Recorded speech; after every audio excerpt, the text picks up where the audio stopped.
চুয়াডাঙ্গা শহরে কবরী রোড এলাকায় জাতীয় ভোক্তা অধিকার সংরক্ষণ অধিদপ্তরের তদারকিমূলক অভিযানে একটি খাদ্য প্রস্তুতকারী প্রতিষ্ঠানের স্বত্বাধিকারীকে ৬০,০০০ টাকা জরিমানা করা হয়েছে।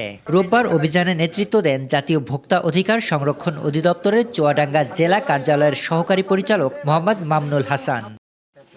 জেলা কার্যালয়ের এই সহকারী পরিচালক জানান, কবরী রোড এলাকায় অবস্থিত মেসার্স ওহিদুল চটপটি হাউস নামের প্রতিষ্ঠানটিতে একাধিক গুরুতর অনিয়ম ধরা পড়ে। এর মধ্যে ছিল ট্রেড লাইসেন্স ও স্বাস্থ্য সনদের নবায়ন না করা, অস্বাস্থ্যকর পরিবেশে বাসি মুরগির মাংস সংরক্ষণ এবং মেয়াদোত্তীর্ণ দই বিক্রির উদ্দেশ্যে প্রদর্শন ও মজুদ রাখা।